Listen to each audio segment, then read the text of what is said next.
I invite you to reflect on a truth that is both sobering and empowering. The future of our health does not depend solely on medical breakthroughs or prescriptions written in clinics.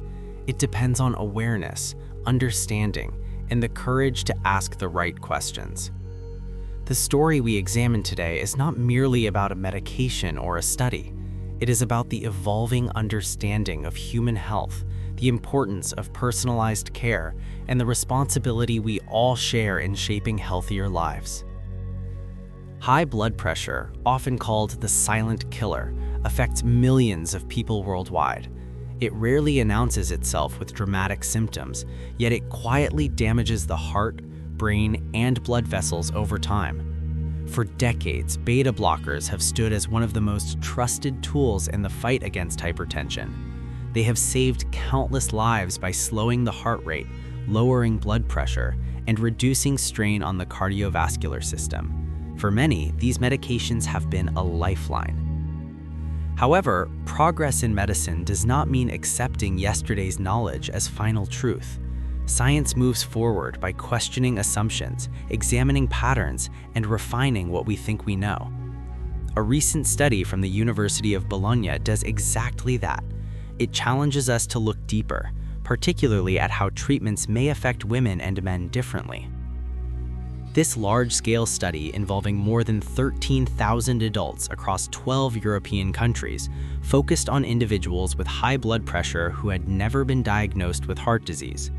Researchers compared those taking beta blockers with those who were not, and they looked closely at outcomes following serious heart events. What they found was both striking and deeply important.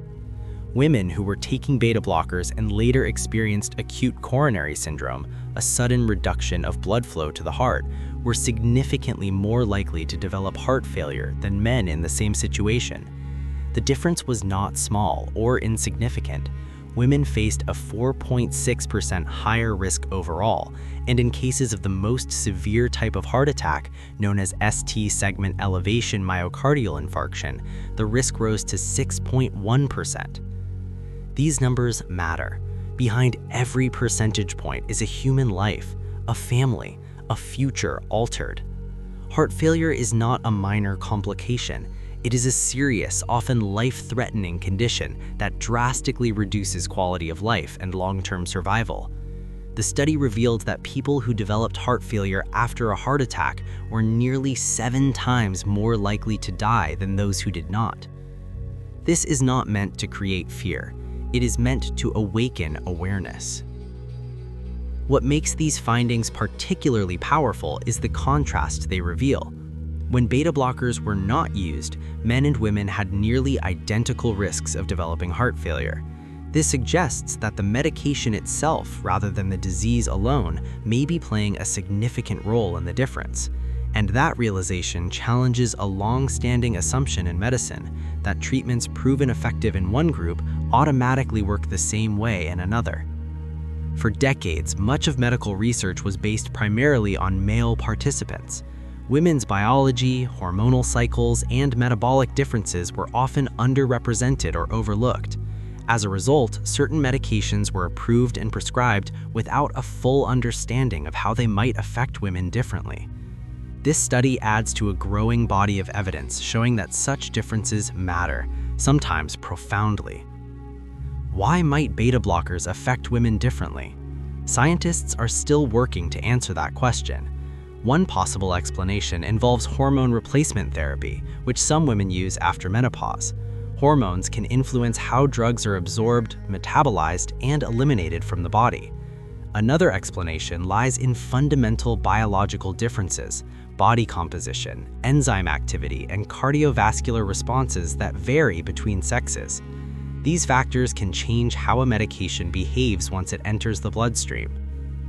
The key message here is not that beta blockers are dangerous or should be abandoned. For many patients, they remain life-saving and essential. The message is that medicine must move toward precision rather than generalization. What works well for one person may not be the safest or most effective option for another. This is where empowerment begins. For women, this research reinforces the importance of being active participants in their healthcare. It means asking informed questions, discussing treatment options openly, and understanding both the benefits and potential risks of prescribed medications. It means recognizing that personal health history, lifestyle, and biology all matter.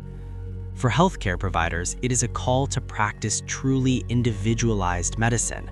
It is a reminder to look beyond guidelines and consider the whole patient, their gender, age, hormonal status, and unique risk profile. Medicine is not one size fits all, and the future of healthcare depends on embracing that truth. For society as a whole, this study underscores the value of continued research and inclusive clinical trials. When research includes diverse populations and examines differences rather than averages, everyone benefits. Better data leads to better decisions, better treatments, and better outcomes. There is also a hopeful message within this research. It highlights that medication is not the only path to managing blood pressure and protecting the heart. Lifestyle choices, often underestimated, play a powerful role. Balanced nutrition, regular physical activity, stress management, adequate sleep, and routine medical checkups can dramatically reduce cardiovascular risk. For some individuals, these measures may reduce the need for medication or enhance its effectiveness.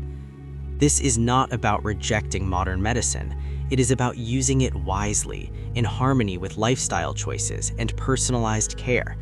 It is about understanding that prevention is just as important as treatment, and sometimes even more so. As science advances, we are entering an era where healthcare is becoming more precise, more compassionate, and more responsive to individual needs.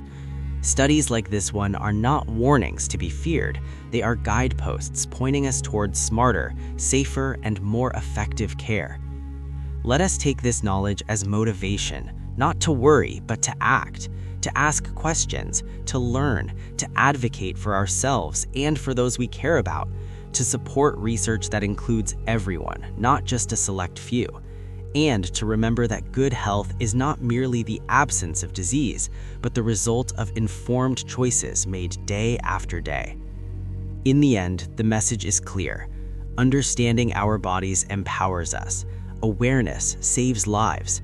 And when science, compassion, and personal responsibility come together, we move closer to a future where healthcare truly serves everyone, fairly, safely, and effectively.